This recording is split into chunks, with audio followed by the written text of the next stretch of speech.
Hello everyone, welcome to our channel of warm homemade recipes. Winter is coming, which means it's time to keep warm and pamper yourself with a nutritious, healthy dish. Today we'll cook tender salmon in a creamy sauce. To begin with, properly salt and pepper the fish on all sides. It's important to turn the steaks so that they're evenly cooked with the spices. The main thing is not to overdo it. The spices should not drown out the taste of the fish. We put a frying pan with a thick bottom on the stove. Add olive oil. We send our tender steaks to the heated surface. Fry for about 6 minutes on each side until a golden crust forms. Be careful. Watch the time so as not to overdry the salmon. After turning it over, fry on the other side for 2 minutes. Then it can be removed from the stove. Let's prepare the sauce. Take 2 peeled garlic cloves and mash them with a thick knife. Now cut the garlic as small as possible so that the taste will be revealed much better. Put a tablespoon of butter on a preheated frying pan and add the chopped garlic. Fry for 1 minute until the mixture turns slightly brown. We turn to our tomatoes. Take 1 glass of cherry tomatoes and cut into halves.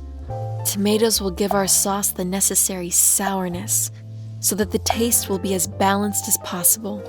We send the tomatoes to the frying pan. Stir the cherries well so that they're warmed up evenly.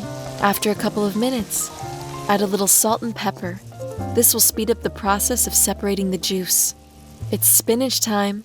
We need to fill the entire surface with it and then mix it in well. Fry for a few minutes until the leaves are reduced in volume. Pour half a cup of heavy cream into the sauce. Sprinkle everything with grated Parmesan on top. This Italian hard cheese has a very delicate and at the same time rich taste. Therefore, we need no more than 30 grams. And that's not all. Spices will help make this dish brighter and even more fragrant. Basil will add a bittersweet note. Chop it finely with a knife. A great addition will be parsley.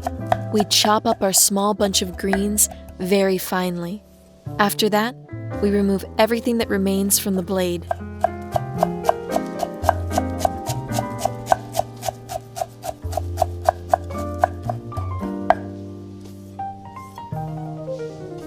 Sprinkle a mixture of greens onto our sauce and mix so that the flavors combine. There's not much left. Boiling the sauce for 3 minutes.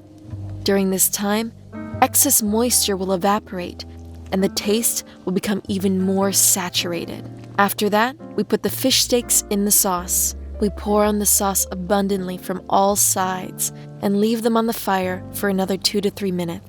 It is necessary for the fish to absorb all the best flavors. And that's all. We can serve our dish. These steaks turned out insanely soft, with a great taste. Try to cook it yourself, and you'll see.